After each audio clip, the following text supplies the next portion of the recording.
2 Works for You weather, sponsored by Executive Homes. Good Friday morning, Tulsa. Let's get you out the door this morning. Seeing some green on radar, even a little yellow. That is indicating there is some severe weather north of our area. That's important. We're tracking that right over Wichita right now. Some lifting going on, so I was keeping a close watch Bartlesville area for potentially stronger storm to develop. Right now, not the case. So some welcome news. We're keeping a marginal risk for severe weather. That is that area shaded green. So similar to what we had yesterday with that marginal risk set in place.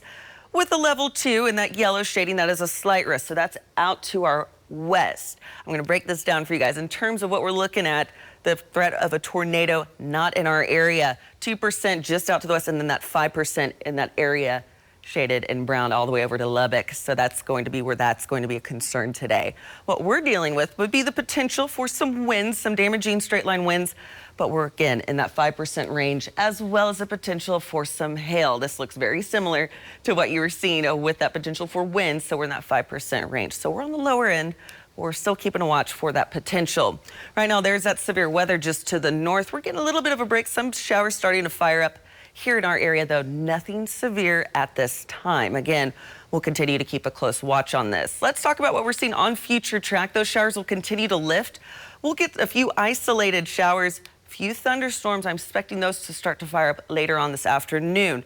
Once we get some breaks in that cloud deck and we get a little sun peeking through, that's going to give the system a little bit more fuel and a little bit more energy to redevelop into some potentially stronger storms. Right there, you can see just south of Stillwater into north of Oklahoma City, potential for some hail cores with that purple shading. So we've got you covered. We'll keep in a close watch, but right now we're staying dry here for the area. 52. Good morning, Tulsa. Northeast winds right around 4 miles per hour. Dew points in those upper 40s.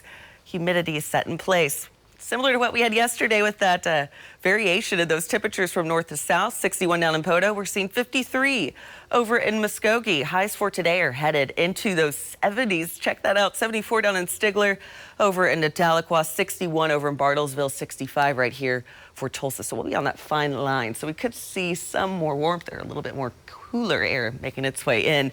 But right now we're putting us right at 65. We'll get some winds picking up out of the north as we head into the evening. So if you're headed out and about, if you have plans, some scattered storms are expected with overnight lows very warm in those 60s and 50s. Highs for tomorrow jumping into those 70s. And yes, this is for tomorrow. Additional chances for some potentially stronger storms to develop. This system is just going to remain right over our area, impacting us over the weekend. But as we look towards the work week next week, looking to get a little more dry time and seasonable temperatures.